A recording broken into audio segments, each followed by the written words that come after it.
अगर आपने ये वीडियो लास्ट तक देख लिया तो मैं आपसे वादा करता हूं कि आप टेंस से जो दूर भागते थे आपका डर खत्म हो जाएगा और आपको टेंस 100% आएगा। ये मेरा वादा है। अगर ये वीडियो लास्ट तक देख लिया तब पहले शुरू करेंगे टेंस के शुरुआत, यानी टेंस से टाइम और टेंस से शुरू करेंगे और हम लास्ट तक देखेंगे कि कैसे उसको बनाते हैं और क्या तरीका है, कौन सी क्रियाएं किसके किसके साथ लगती हैं। ये सारी चीजें इस वीडियो में हम लोग डिटेल में थोड़ा बताएंगे। बस आपको लास्ट तक बने रहे। मैंने अभी कहा है ना कि अगर लास्ट तक बने रहेंगे तो आपको टेंस जरूर आएगा। आपका जो टेंस से डर लगता था वो 100% दूर हो जाएगा। चलिए शुरू करते हैं। पहले बात करते हैं टाइम और टेंस की। देखिए हम लोग टेंस नहीं पढ़ते हैं, पढ़ते हैं हम लोग टाइम और टेंस। अब टाइम टेंस क्या है? देखिए टाइम का कंसेप्ट अलग है और टेंस का कंसेप्ट अलग है। टाइम मीन्स समय होता है और टेंस मीन्स काल, मतलब दोनों का एक ही होता है, लेकिन इसमें हम लोग कंसेप्ट अलग अलग है। जैसे मैं एक शब्द कहूंगा कि वह कल आ रही है, ध्यान दीजिएगा इस बात को, वह कल आ रही है। अब ये जो बात कही जा रही है ना, ये समय की बात कही जा रही है। समय जो है कल की बात कही जा रही है कि वो कल आ रही है। वो कल की यानी कि भविष्य की बात हो रही है।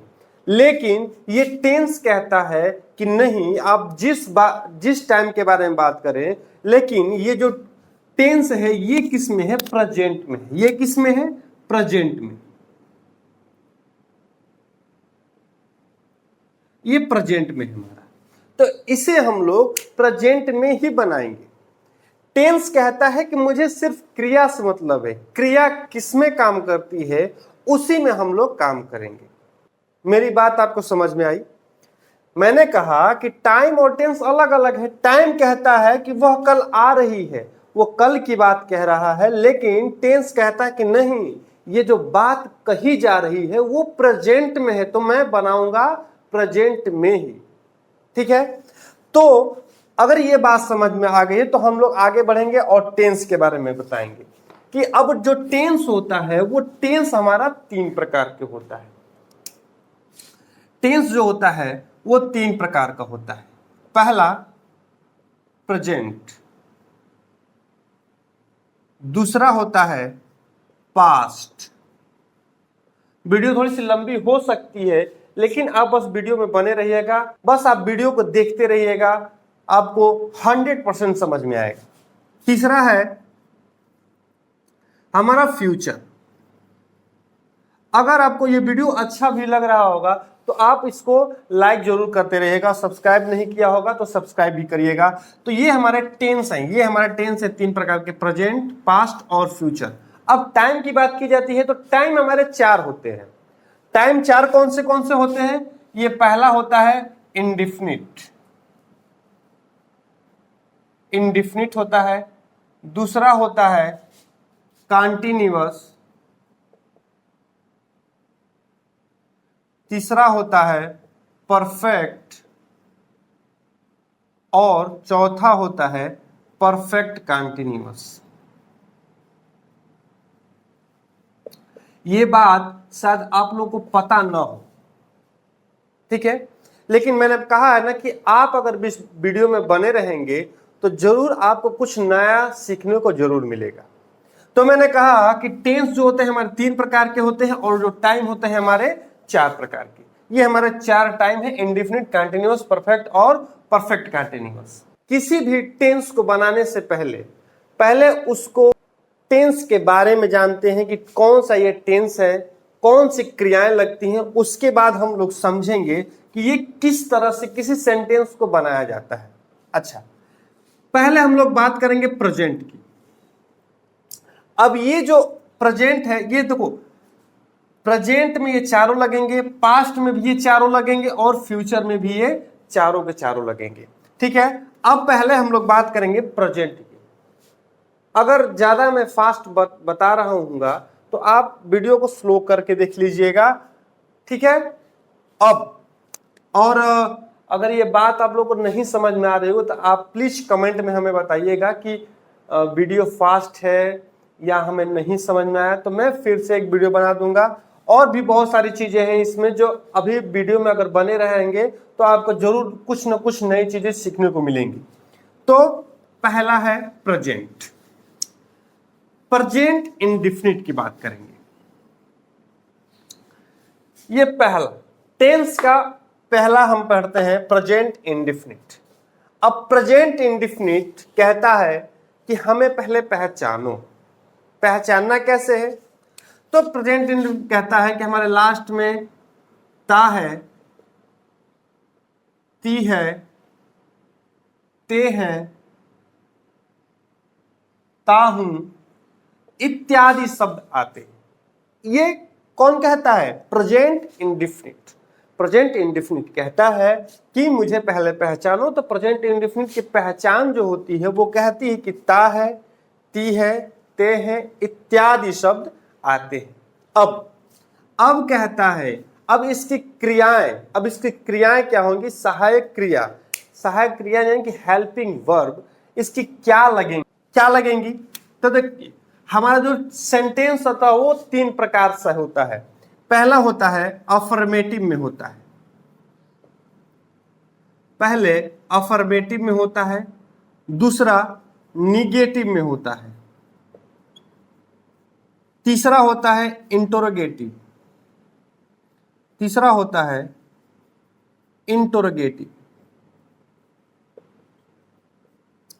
और चौथा होता है इंटरोगेटिव निगेटिव।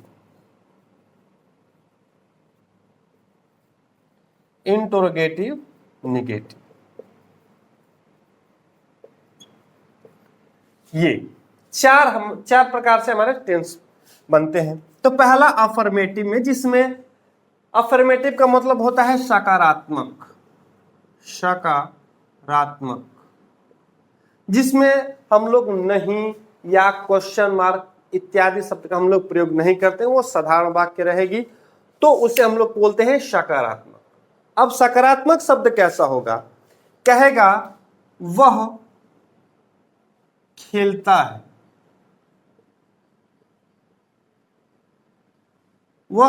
है, ये हमारे अफर्मेटिव यानी कि सकारात्मक सेंटेंस हैं। तो प्रेजेंट इंडेफिनिट कहता है कि जब सेंटेंस हमारा प्रेजेंट इंडेफिनिट में हो और वो किसमें हो? अफर्मेटिव में हो। वो किसमें हो? अफर्मेटिव में। तो हमें क्या करना है कि जब सब्जेक्ट सिंगुलर हो, सब्जेक्ट कैसा हो? सिंगुलर हो, तो हम मुख्य क्रिया में यस या एस का प्रयोग करेंगे। अब ये सारी मैंने पिछले वीडियो में बताया भी है, मेरा प्लेलिस्ट आप लोग चेक कर सकते हैं कि सिंगुलर और प्लूरल के बारे में बताया है। तो अब वह जो क्या है हमारा सिंगुलर है, तो इसका जो इंग्लिश होता है वो होता है ही हमारा सिंगुलर है। और मुख्य क्रिया क्या है हमारा? खेलना का स्पेलिंग क्या होता है? प्ले। अब कहता है कि प्रेजेंट इंडेफिनिट कि जब हमारा सब्जेक्ट कैसा हो? सिंगुलर हो, तो हम लोग क्या करते हैं? मुख्य क्रिया में यस या ईएस लगाते हैं, तो ही करेंगे ही प्लेस। इतनी बात समझ में आ गई। अब अगला है निगेटिव। जब सेंटेंस हमारा निगेटिव में हो, किसमें निगेटिव में हो? प्रेजेंट इंडेफिनिट में।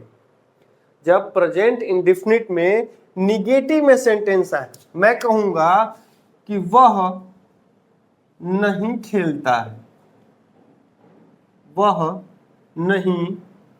है, तब मैं कैसे बनाऊंगा? तब मैं बनाऊंगा कि ही, अब यहां पे डज का प्रयोग कर देंगे, डज नॉट प्ले। कहता है प्रेजेंट इंडेफिनिट कि जब हमारा सेंटेंस निगेटिव में आए तब आप डू या डज का प्रयोग करेंगे। डज का प्रयोग कब करेंगे? जब हमारा सब्जेक्ट सिंगुलर में होगा तब हम डज नॉट का प्रयोग करेंगे। और जब हमारा सब्जेक्ट प्लूरल होगा तब हम लोग डू नॉट का प्रयोग करेंगे। इतनी बात समझ में आ गई? प्लूरल कैसे? जैसे मैं कहूंगा कि वे खेलते हैं, वे खेलते हैं। अब वे खेलते हैं तो होगा दे प्ले। ये हमारा किस में है? ये हमारा सेंटेंस किस में है? अफर्मेटिव में। तो देखिए मैंने यहां पे ये प्लूरल है ना, तो इसमें हमने यस या ईएस नहीं लगाया। लेकिन अगर ये हमारा निगेटिव में होता, कहते हैं कि वे नहीं खेलते हैं, वे नहीं खेलते हैं, तब हम लोग क्या बोलते कि they do not, they do not play. अब प्ले हो जाएगा, इसमें कुछ भी यस या एस का प्रयोग हम नहीं करेंगे। जब क्या लग जाएगा? डू नॉट या डज नॉट का हम लोग जब प्रयोग कर देते हैं तब हम लोग मुख्य क्रिया में यस या एस नहीं लगाते हैं। वो जो पहले रूप में होता है उसको पहले ही रूप में हम लोग लिख देते हैं। अब हम लोग बात करेंगे इंटरोगेटिव की। इंटरोगेटिव में क्या होता है कि क्रिया को सब्जेक्ट से पहले लाया जाता है। क्रिया को हम लोग क्या करते हैं? सब्जेक्ट से पहले। जैसे सेंटेंस में कहूंगा कि क्या वह खेलता है, क्या मैं बोलूंगा? क्या वह खेलता है, क्या वह खेलता है। तो जब भी सेंटेंस क्या से स्टार्ट हो, किससे स्टार्ट हो? क्या से, तो आंख मूंद करके हम सबसे पहले सहायक क्रिया लिखते हैं। क्या लिखते हैं? सहायक क्रिया। कुछ नहीं लिखना है, बस क्या लिखना है? अगर प्रेजेंट इंडेफिनिट का टेंस है तो सबसे पहले उसकी सहायक क्रिया लिखेंगे। मैंने बताया है कि इसकी जो सहायक क्रिया होती है डू होती है या डज होती है, डू या डज होती है। किसमें? निगेटिव में और इंटरोगेटिव में होती है। तो अब मैं बताया हूं कि सिंगुलर के साथ डज और प्लूरल के साथ डू का प्रयोग करेंगे। तो सब्जेक्ट हमें पता है, सब्जेक्ट क्या है? वह। अब वह हो गया तो ही हमारा क्या है? सिंगुलर है। तो आंख मूंद करके हम पहले यहां पे लगा देंगे डज। अब डज लग गया। अब इसके बाद हम लोग सब्जेक्ट लगाते हैं ही, उसके बाद क्रिया लगाते हैं प्ले, क्वेश्चन मार्क। इतनी बात समझ में आ गई? आगे बढ़ते हैं हम लोग इंटरोगेटिव निगेटिव। इंटरोगेटिव निगेटिव कहता है सेंटेंस यही रहेगा, बस नॉट लग जाएगा। क्या कहेगा? क्या वह नहीं खेलता है, क्या वह नहीं खेलता है। सेम ऐसे बनेगा। मैं कहूंगा डज, क्योंकि हमारा सब्जेक्ट क्या है? सिंगुलर है, तो लगाएंगे डज ही। उसके बाद तुरंत नॉट का प्रयोग करते हैं, नॉट प्ले, और क्वेश्चन मार्क नहीं बोलते। ये हमारा हो गया प्रेजेंट इंडेफिनिट। मैं इतना प्रेजेंट इंडेफिनिट में इतना इसलिए समझा रहा हूं ताकि आगे आपको ज्यादा ना समझाना पड़े, थोड़ा थोड़ा समझाना पड़े। बस मैं क्रिया बता दूंगा और आपको सारे सेंटेंस आ जाएंगे। मैंने चारों के ऑप्शन दे दिए। अफर्मेटिव मैंने बताया था कि वह खेलता है। अफर्मेटिव क्या है? वह खेलता है। अब वो खेलता है तो हम बताया था कि जब सिंगुलर होता है, सब्जेक्ट कैसा होता है? सिंगुलर, तो हम लोग मुख्य क्रिया में यस या ईएस का प्रयोग करते हैं। लेकिन वही सेंटेंस अगर हमारा निगेटिव में होगा, निगेटिव में होगा प्रेजेंट इंडेफिनिट के, ध्यान रखिएगा, प्रेजेंट इंडेफिनिट में सेंटेंस अगर हमारा निगेटिव होगा तब हम लोग डू नॉट या डज नॉट का प्रयोग करेंगे। डू नॉट का प्रयोग कब करेंगे? जब हमारा सब्जेक्ट क्या हो? प्लूरल हो। सब्जेक्ट कैसा हो? प्लूरल। और जब सिंगुलर हो तब हम लोग क्या करेंगे? डज नॉट का, डज नॉट का प्रयोग कर देंगे और इसमें डू नॉट का। बात समझ में आई? अब हम लोग पहले इतना तो हमने क्रिया पता चल गई, क्रिया पता चल गया कि क्या लगता है प्रेजेंट इंडेफिनिट में सहायक क्रिया क्या लगती है, डू या डज। किसमें लगती है, निगेटिव में और इंटरोगेटिव में। अफर्मेटिव में मैंने बताया था कि मुख्य क्रिया में यस या ईएस लगता है। कब, जब हमारा सब्जेक्ट सिंगुलर होगा तब।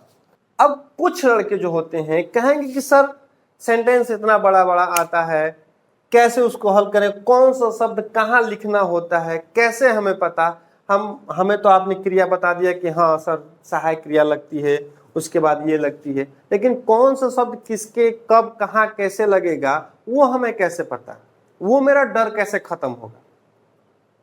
अभी बता देता हूं। इतनी बात समझ में आ गई कि प्रेजेंट इंडेफिनिट में डू या डज लगता है, ठीक है।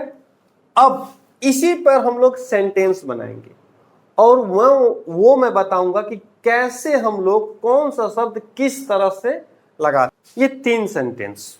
पहला है वह स्कूल जाता है। अब हम लोग मान लीजिए आपके पास कोई भी सेंटेंस है, तो सबसे पहले हम लोग स्टार्ट कहां से करें उस सेंटेंस को। उस सेंटेंस को स्टार्ट कैसे करना है, स्टार्ट कैसे मैं बता रहा हूं। सबसे पहले तो उस टेंस में हम लोग देखेंगे कि ये टेंस कौन सा है। अगर हमें पता चल गया कि ये हमारा प्रेजेंट इंडेफिनिट है, क्योंकि लास्ट में क्या है, ता है, पता चल गया इतना, ता है तो हमारा प्रेजेंट इंडेफिनिट है। अच्छा, प्रेजेंट इंडेफिनिट में मुझे सर ने बताया था कि जब सब्जेक्ट हमारा सिंगुलर होगा तब हम लोग मुख्य क्रिया में यस या ईएस लगाएंगे। अच्छा, इतनी बात समझ में आ गई। सेंटेंस बनाने से पहले हमें ये पता होना चाहिए, देखिए कोई भी अगर सेंटेंस होता है, कोई भी सेंटेंस, दुनिया का कोई भी सेंटेंस होगा, तो वो फॉर्मेट जो होता है उसका ऐसे होता है, सब्जेक्ट, उसके बाद होगा ऑब्जेक्ट, उसके बाद होगा वर्ब। ये उसका फॉर्मेट है, ये इसी फॉर्मेट होगा। कोई भी सेंटेंस लीजिए, यही सेंटेंस देखिए, हमारा सब्जेक्ट है, ऑब्जेक्ट है, उसके बाद वर्ब। ये सेंटेंस देखिए, सब्जेक्ट है, ऑब्जेक्ट है, उसके बाद वर्ब है। ये सब्जेक्ट, उसके बाद ऑब्जेक्ट, उसके बाद वर्ब। कोई भी सेंटेंस हम लोग लेंगे तो इसी फॉर्मेट में होगा, सब्जेक्ट, ऑब्जेक्ट और वर्ब। लेकिन जब हम इसका ट्रांसलेट करते हैं, यानी इंग्लिश में जब इसका ट्रांसलेट करते हैं, तो कैसे हो जाता है, सब्जेक्ट रहेगा, जैसे का तैसा सब्जेक्ट रहेगा, प्लस उसके बाद वर्ब आ जाता है, और वर्ब के बाद ऑब्जेक्ट आता है। वर्ब के बाद क्या आता है, ऑब्जेक्ट। हम लोग इसी फॉर्मेट पे किसी भी सेंटेंस को बहुत ही आसानी से लगा सकते हैं। कैसे, मैंने बताया है कि जो हमारा सेंटेंस होता है हिंदी में वो इस फॉर्मेट में होता है, सब्जेक्ट, ऑब्जेक्ट और वर्ब के रूप में। और जब हम इसका ट्रांसलेट करते हैं इंग्लिश में, तब हमारा कैसा हो जाता है, सब्जेक्ट, वर्ब और ऑब्जेक्ट। अब ये हमारा सब्जेक्ट है, यहां पे सब्जेक्ट हो गया, ये हमारा ऑब्जेक्ट हो गया, ये हमारी क्रिया हो गई, ठीक है। अब कहता है, अब हमें क्या करना है, इसको यहां पे लेना है, बीच में लाना है ना, वर्ब को यहां पे लेना है बीच में। तो सबसे पहले हम लोग सब्जेक्ट लिखेंगे ही हो गया। अब वर्ब, ये हमारी मुख्य क्रिया है, जाना क्या है, हमारी मुख्य क्रिया। तो कहता है कि जब सब्जेक्ट हमारा सिंगुलर हो तब हम लोग क्या करते हैं, मुख्य क्रिया में यस या ईएस लगाते हैं। तो जाना का क्या होता है, गो। अब इसमें हम लोग क्या लगा देंगे, ईएस। कह रहा है कि स्कूल, तो गो टू स्कूल, बस बन गया।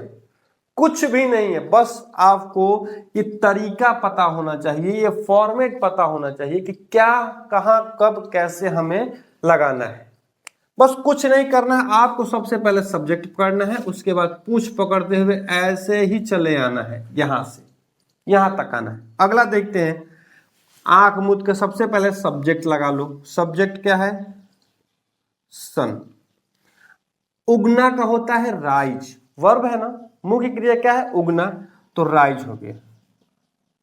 अब कहता है कि जब हमारा सिंगुलर हो तो यस या यस तो लगना है, तो राइज में एस लगा दो। The sun rises, the sun rises. अब मे का क्या होता है, इन। देखिए यहां से हम लोग यहां से शुरू कर रहे हैं, in the east, in the east, कुछ भी नहीं है। अगला उसी तरह सबसे पहले सब्जेक्ट को लिखते हैं कमला, कमला।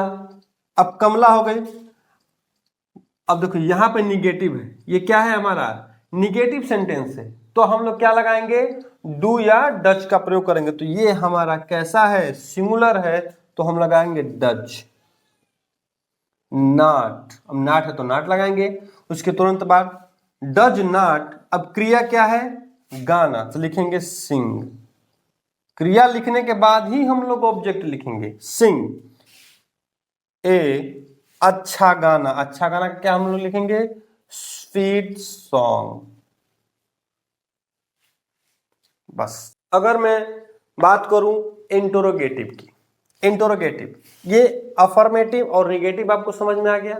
इंटरोगेटिव के बारे में बात करते हैं। ये हमारा सेंटेंस है, क्या वे अपने स्कूल जाते हैं, ये हमारा इंटरोगेटिव है। अब ये सेंटेंस क्या से शुरू हुआ है, तो मैंने अभी जस्ट बताया है कि जब क्या से शुरू हो तो हमें आंख मूंद करके मुख्य सहायक क्रिया का प्रयोग करना चाहिए। अब सहायक क्रिया किसको देख कर लगाना चाहिए सब्जेक्ट को। सब्जेक्ट कहता है वे, यानी कि प्लूरल है, तो प्लूरल है तो क्या लगा देंगे डू। प्लूरल है तो डू का प्रयोग करेंगे। अगर ये सिंगुलर रहता तो यहाँ पे डज का प्रयोग करते। तो सहायक क्रिया लिखने के बाद तुरंत हम सब्जेक्ट लिखते हैं डू, उसके बाद दे, जाना का होगा गो। कह रहा कि अपने स्कूल, तो मैंने प्रोनाउन में पढ़ाया हुआ है, प्लेलिस्ट में आप जाके चेक कर सकते हैं। प्रोनाउन में पढ़ाया है कि दे का जो पोजेसिव होता है वो होता है दियर, THEIR, दियर स्कूल क्वेश्चन। ये ऐसे बनता है। अब जिसमें आता है क्यों, कैसे, कब, उसको हम लोग पहले लिखते हैं। वह कहां रहता है, वह कहां रहता है। तो जब कहां की बात आ जाएगी, यानी जो सेंटेंस क्या से शुरू नहीं होता है, जिसमें हम लोग जिसका उत्तर हाँ या ना में नहीं दे सकते हैं, उसको सबसे पहले हम लोग लिखते हैं। जैसे कहां है तो कहां का सबसे पहले लिख लेंगे वेयर। अब सहायक क्रिया लिखेंगे। सहायक क्रिया देखो सब्जेक्ट हमारा वह है, तो लिखेंगे डू, डू हो गया। उसके बाद लिखेंगे ही, और रहना का लिव क्वेश्चन। बस। अगर आपको प्रेजेंट इंडेफिनिट अच्छे से समझ में आया होगा तो आप इस वीडियो को ज़्यादा से ज़्यादा शेयर करिएगा, लाइक करके कमेंट भी करना है। और आगे मैं पढ़ाऊंगा प्रेजेंट कंटिन्यूअस में, जिसमें आपको बहुत सारी चीज़ें सीखने को मिलेंगी जो आप नहीं जानते। Thank you.